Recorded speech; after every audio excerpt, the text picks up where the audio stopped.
Hi, this is just a bonus video regarding the two challenges that were added during the 2021 SANS Holiday Hack Challenge. And you guessed it, these are about Log4J or Log4J, depending on how you would like to pronounce it. I'm going to stick with Log4J, but it's a kind of discussion, how do you pronounce a certain type of image file format, and I'm not even going to go there. So let's just check out these challenges. And as you can hear, I switched from the Christmassy music. I still keep the whole overlay around me, but I'm just too tired to listen to Jingle Bells covers again. So this is also meant to kind of signify that this is a bonus, and these challenges are not even part of the submission. I just don't feel like sleeping, so I decided to record this video. So let's check out these challenges. So here we are back at the North Pole with our jumpy little character. Let's see if it's fine. All right, so we can jump around, and two challenges were added, I believe, a couple of days before Christmas, and I find this one absolutely mind-blowing and amazing. I think a couple other CTF's games also had the same idea. There was the River Security Christmas Challenge running in parallel, sort of, with the Holiday Hacks Challenge. I do have the solutions for that set of CTF challenges as well. I'm going to put here for the video a card, so you can just go there and check out the video that is relevant for the challenge that involves Log4J. That one is a little bit different. You will really need to go out and exploit the system out on the internet. So different twist. I used different tools for the exploitation that you will see here in the bonus challenges, but Log4J is and the vulnerability around it, which is, I think the nickname for this is Log4Shell. I can't remember the CD number, sorry. Is something that we still keep on finding as of January 7th, 8th, depending on your time zone. And it is absolutely crucial to know about this vulnerability. So I was very happy even to see that the counter hack folks, and I think these were mostly created by Joshua Wright, took two different approaches. We have a more blue team oriented one, like how to find vulnerable applications, how to analyze the code, what you need to pay attention to. And then there's the red team side, as you can see here.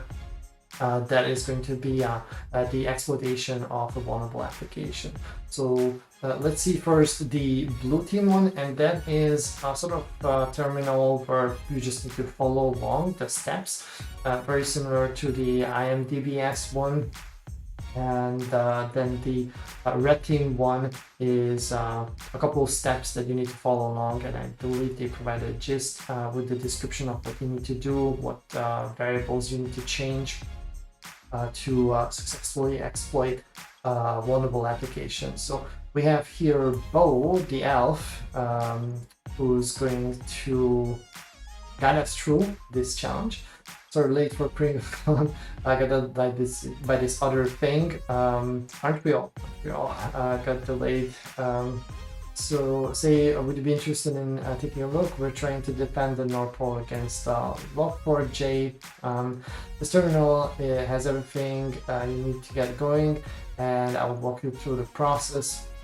Go ahead and give it a try. No previous experience with Log4J required.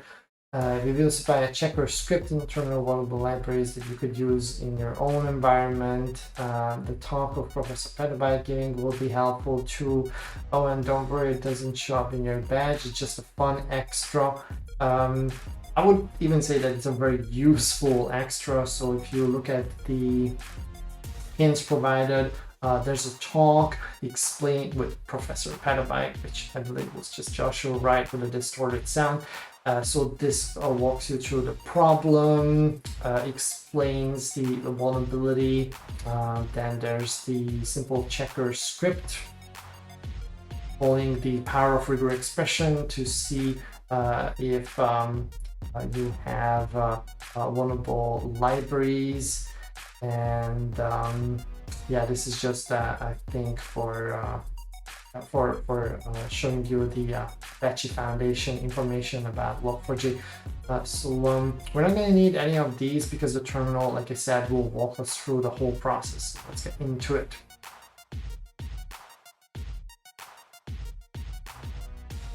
All right, so Professor Petabyte here in this lesson will look at the details around recent Log4j vulnerabilities using simple Java programs. And I really like this challenge because you will see the code, very stripped down Java code, and you will be able to understand the core of the problem through these very simple code snippets. We'll also look at tools for scanning for vulnerable source code and identifying attacks using web server logs. So this covers really all aspects of the blue team side of this problem. If you get stuck, run hint for assistance. Are you ready to begin? Yes, I am. So let's get started. In this lesson, we'll look at Java source code to better understand the Log4j vulnerabilities described in CV. I don't need to remember the CV, it's here. So 2021-44228. You don't need to be a programmer to benefit from this lesson. Run next to continue. Alrighty, so next. I prepared several files for you to use in this lesson. Run the ls command to see the files for this lesson. First, we'll look at some Java source, including example of vulnerable Java program using the Log4j library. A change to the vulnerable directory with the command cd vulnerable. So as you can see, it's really step-by-step going through. We have here a scanner, Log4Shell search script, and a vulnerable and a patched version of an example Java application. Right, let's run the ls command, see what's inside. Here we have Java source code with the .java file name extension and vulnerable versions of the Log4j library. Display the contents of the display file 1 Java source code with the cat command. And do one.java. This is it, very simple Java program. Reads a file specified as a command line argument. So gets the args and then going to read in the file provided as an argument and display the contents on the screen. We'll use it as an example of error handling in Java. Let's compile this Java source so we can run it from the command java c, and then so this will just going to type this one essentially.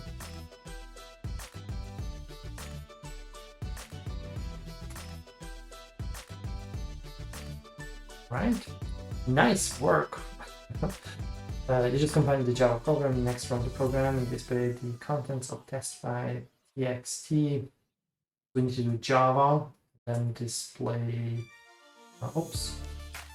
one, and it's the class file, that's the Java bytecode, and then test file txt.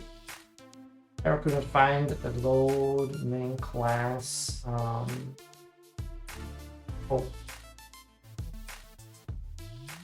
Actually don't need a class extension, I think. Yep. Hello from Professor Petabyte. Okay, this program did a job. It displayed the test file txt contents, but it also has some problems. Run the rest command, trying to read a file that does not exist. And we have some unhandled exceptions. Doesn't basically handle scenario, but file doesn't exist. Program exceptions like this one need consistent handling and logging, which is where Log4j comes in. Run next to continue. Next. And you have on this terminal a display bar with these, I think it's candy. So these little candies must fill up the whole bar. So there are several steps for this challenge. Hang in there, it's going to be quite long. The Apache Log4j library allows developers to handle logging consistently in code. Let's look at an example of a modified version of this program. So we're going to be lazy and use the upper row here. We're going to look at the file 2. version 2. This Java program has the same functionality, but the first 2 lines add support for the Log4j library. Goes here. The 4th line from the bottom calls Log4j with the logger error function. Done. And followed by the logging message. This part over here. For next to continue. Let's compile this Java source.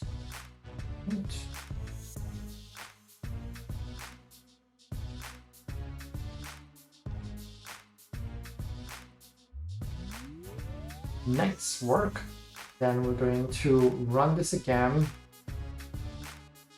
Or not this one, but the new version actually. So should be good. So we're trying to again read a non-existent file, and we get a proper log entry with a nice timestamp and all. So program doesn't crash. It exits. What's an error message? Log4j library is vulnerable to produce consistent logging messages, valuable to produce rather consistent log messages that can be handled flexibly. Unfortunately, multiple vulnerabilities allows attackers to manipulate this functionality in many versions of Log4j2 before version 2.17.0. And since the release of this challenge, someone found a very edge case vulnerability, which is not really significant, but there's also now a newer version for the library fixing that issue as well, which requires editing a config files. Less serious than the previous vulnerabilities. So Log4j vulnerabilities from input validation include support for lookup features where an attacker can supply input varies more data than intended from the system. We run the primary Java command replacing the name of the non-existent file with this string. I'm just going to copy this one. Important include the quotation. Oh, sorry. Yeah, that's right. Like this. Going to find this command and paste it in. We need to include it that way so it will get properly interpreted. So this argument will make its way here in this line and trigger the vulnerability because this will print out the Java version used. So yeah, the Log4j lookup command, Java version, retrieves information from the host operating system. Let's try another example, run the rest command, and let's replace this one with and API secret. Oops, deleted the curly bracket. Should be it. So we have now an environment variable here. Attackers access local environment variable is supposed to be disclosing secret like this one. It's quite common with cloud-based applications that you have certain secrets set as environment variables. Log4j also supports lookup requests using the Java naming and directory interface or JIND. These requests can reach out to attacker server to request data. That's where the arbitrary code execution part comes into play for Log4j. Hit next. I'm going to clean the terminal. So these lookups also tell the vulnerable server to connect the attacker using LDAP and DNS. Run the start server sh command to launch a simple server for testing purposes. Start. So this is in the same directory. We have a script here. Server.sh. Now we're listening to the bottom window. Waiting for a connection, specify the IP address support. We're on the display file v2 program using the lookup connected to the server. So we're going to use it. Oh, this is the entire command. So let me just copy the entire thing, paste it in. Oh, okay. Java. That was the line break, and I copied the line break as well. Ooh, There's a connection received now. That's how the server receives connection from one of the application. This critical part of the Log4j vulnerability where an attacker can force server connect to an attacker system to exploit the vulnerability. Press Ctrl+C to close the program. To address this vulnerability, applications need an updated version of Log4j. Change the to the patch directory by running cd patched. Is the contents. Is the name. Display filter v2 Java source, but the Log4j library updated to patch version. To use the updated library, change the Java class path variable by running source class path sh. So this is shell script to change it, and then we're going to compile the version 2 of the program. It's the same program, just a patched version of the Log4j library. And now we can try to see if the vulnerability was fixed. Important. Okay, yeah, I included that one. And indeed, this is the patched, non-vulnerable version. So we have the fixed library here. Attackers can't use the lookup feature to exploit library. The same program displays the lookup as literal string without performing the actual lookup. Next, we'll look at a technique to scan applications for the vulnerability Log4j library. Let's cd to return to the home directory. The Log4j to scan utility is a tool to scan vulnerable Log4j application use. Run the scan utility specifying the vulnerable directory as the first command line argument. Alright, so that was the vulnerable one, and I'm going to do log4 scan for vulnerable. And this scans one directory, 8 files, found one vulnerable file, zip.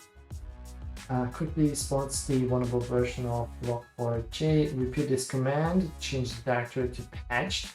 And now instead of vulnerable, we're going to go after patched.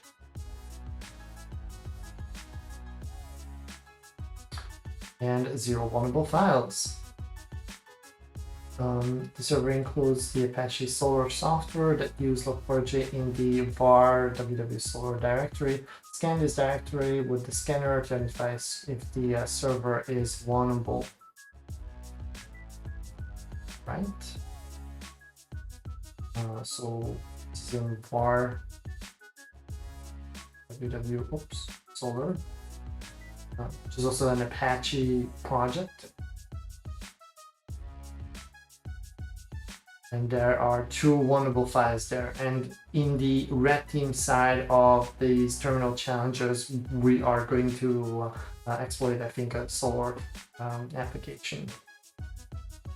So the scanner finds 2 vulnerable Log4j libraries, one for the Solr platform and one for the third-party plugin. Both need to be patched to resolve the vulnerability. Next, we'll look at the scanning system logs for signs of Log4j attack. Next to continue. So we're already done to understanding the vulnerability. We have a scanner that will identify the vulnerable libraries used, and it also points out the jar files that rely on the vulnerable version of the library. So we'll be able this way to, and this is really the hard part of fixing Log4j, and that's why probably that it will stick around for months, or might be a bit longer than that, because it's not straightforward to just say, hey, run like a vulnerability scanner over the network and tell me if we have like vulnerable Log4j. You don't really know. You need to analyze all the applications. These scanners help a ton to identify if you need to patch or not.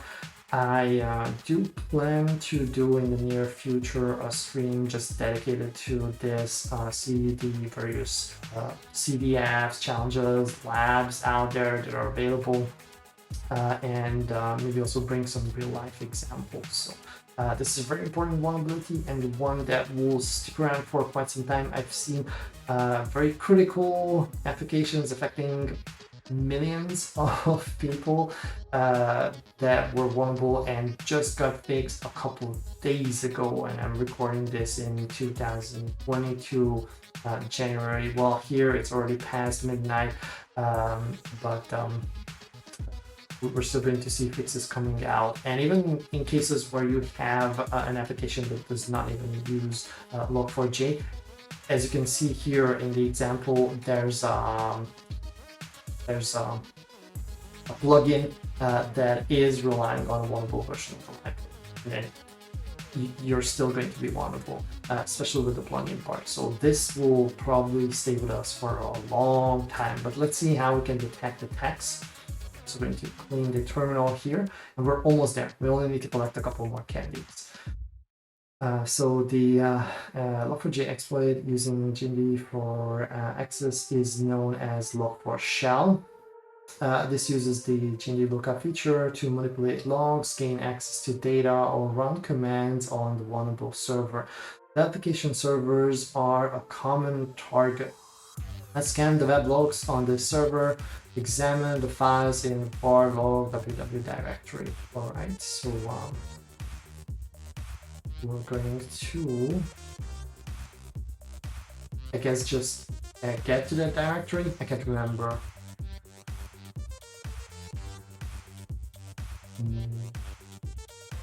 Yeah, it doesn't state anything else, so maybe it's just kind of, let's take a quick look at the notes that I have, because this is not entirely clear for me what is expected. Yeah, okay, so we don't even need to do that, just do an ls. There's access log here. All right. We can scan web server logs to find requests that include the Log4j lookup syntax using a text pattern matching routine known as regular expressions. Examine the contents of the Log4Shell search script using cat.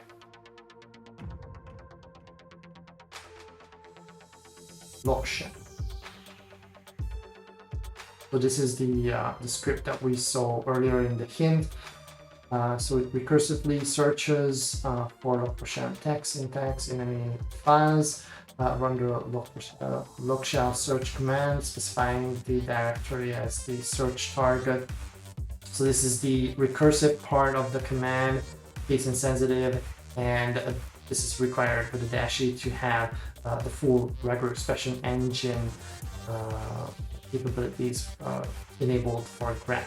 All right, so I'm just going to do Log4Shell search and then var log www, and this output we see 3 examples of Log4Shell attack. Let's look at each line individually. Run the previous command, piping the output to this sed command here to focus on the first line. This is a pretty neat trick that actually I haven't used. I do get it, how it works, and what's the idea, and I'm totally going to steal this one for later analysis. So this allows you just to change this number here, and it will give you the line that you want to take a closer look at. Actually, I can clear this one off here. So this is the first line. And in this case, we see the attacker is at this IP address over here. The Log4j lookup command is sent as a URL get parameter right over here. Attempting to use GMD to reach the attacker LDAP server at this address. Rerun the previous command, this time looking for the second line of the output.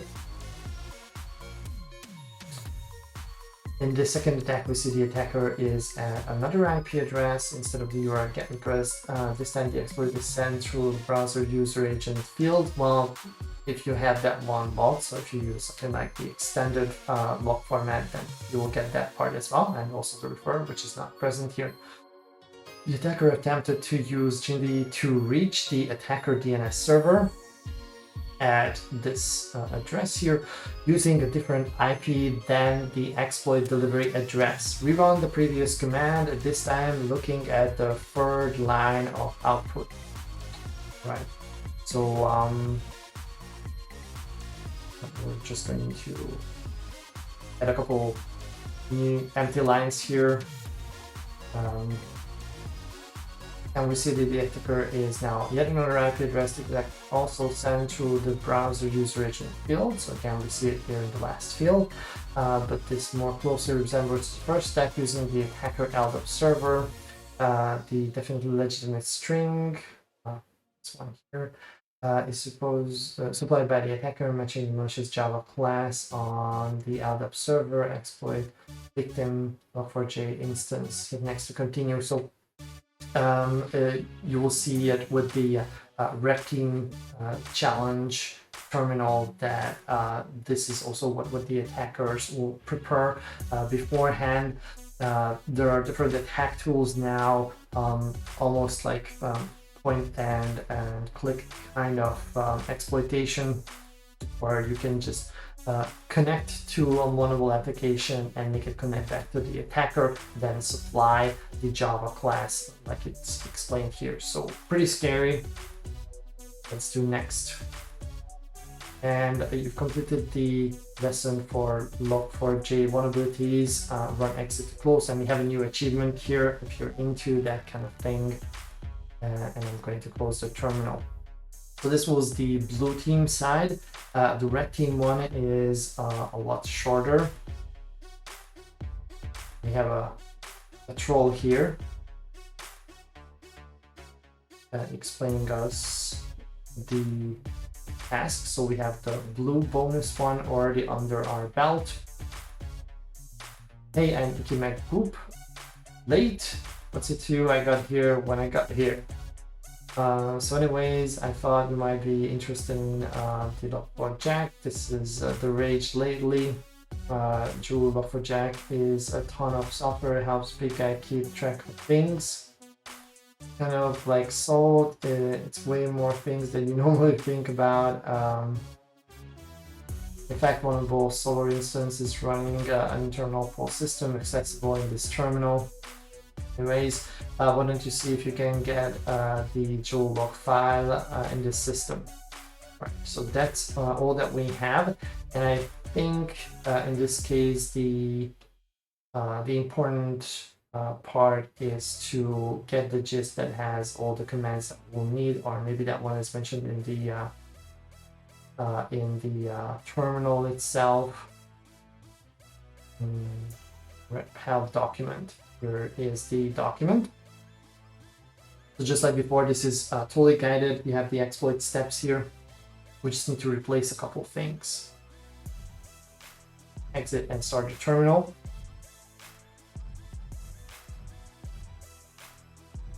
And as you can see, this is a fairly complex terminal window here. We have multiple things happening all at once. We have one HTTP server running here, a netcat listener, and we're going to use these terminal windows here. It's saying you're just in time to help us. Jack has asked us to look into a server running Java Solar over the Kringle Castle. Can you investigate the system at this address? If you can get access to the home Solar Kringle txt file, that would be even better. For the server, then run to answer to submit your answer. We've set up some servers to aid you. Web server running the web directory listening on port 8080. So it's this one here, and netcat listener on TCP port 444. If you want assistance, see the help MD file or browse to this URL for assistance, which will just take you to the bonus help here. And we need to follow the steps over here. So we have the vulnerable server. This is only accessible from the terminal. We can check, we can access this. And indeed, it seems to be up and running. Good. Bottom of this terminal and clear it.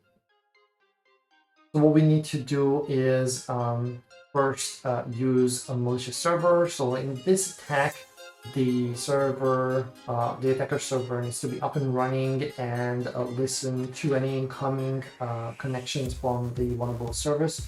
So this is the server that we're using here. You can find this project on GitHub. So for example, search for this jar file name, and this folder has the jar that we're going to use. Now it's a little bit trickier than that because we need to use the IP address provided, which is 05 in this case. I wonder if I have the same exact commands here. All right, so I got lucky with this terminal because I have the same exact IP address in the node, so I don't need to do a lot of modifications here. Just run this, and then I'll lose access to this terminal if I hit enter, I believe, but we have this bottom one. So we're going to have yet another service running and listening here. All right, so this is listening as our malicious LDAP server now. Next, we need to switch to the bottom terminal, get to the tab directory. This is where we have this server, web server listening, and we need to create a file here.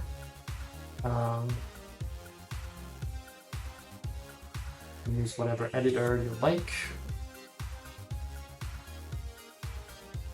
This one is the name. And then enter the Java code here. We need to make sure that we replace here the IP address with the one that we have listening here. Just checking. Looks all good. Let's save it. Next up, we're going to compile it. Rising.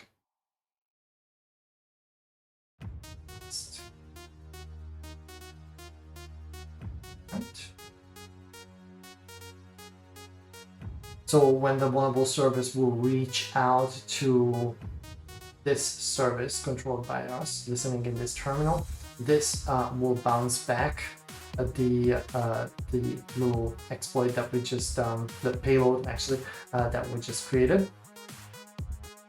And next we need to deliver the exploit to gain remote access. So we're going to include here this GND lookup, and this will trigger the vulnerable Log4j service to connect back to us, to the attacker system. Keep in mind that you need to replace the IP address here.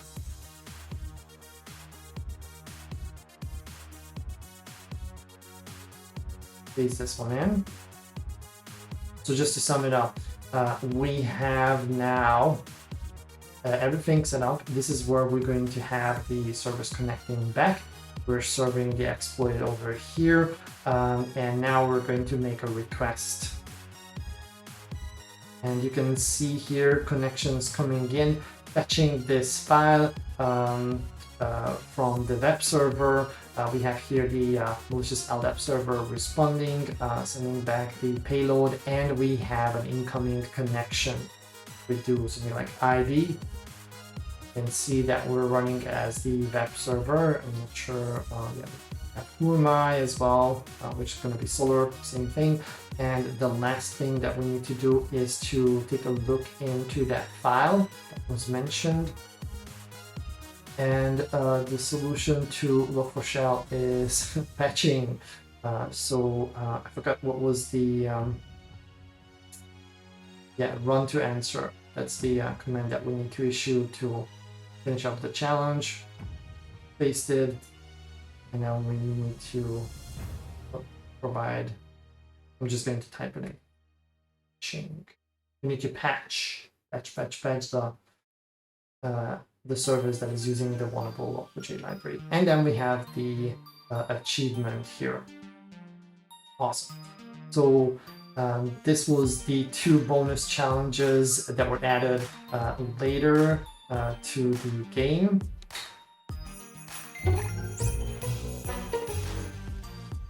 And I'm not done yet with the video recordings, but I'm probably going to stop here for now, rest a little.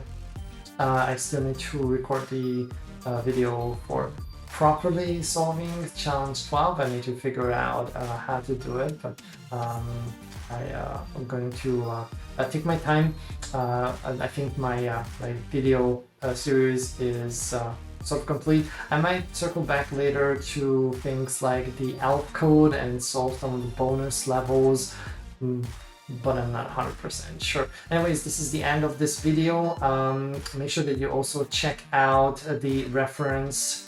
Just going to put the card up there once more for the Reverse Security Christmas Challenge. Also deals with Log4j, and it's also a very fun one. As of the time of recording, that challenge is still up and running. So you can jump there and learn more about Log4j exploitation. Bye now.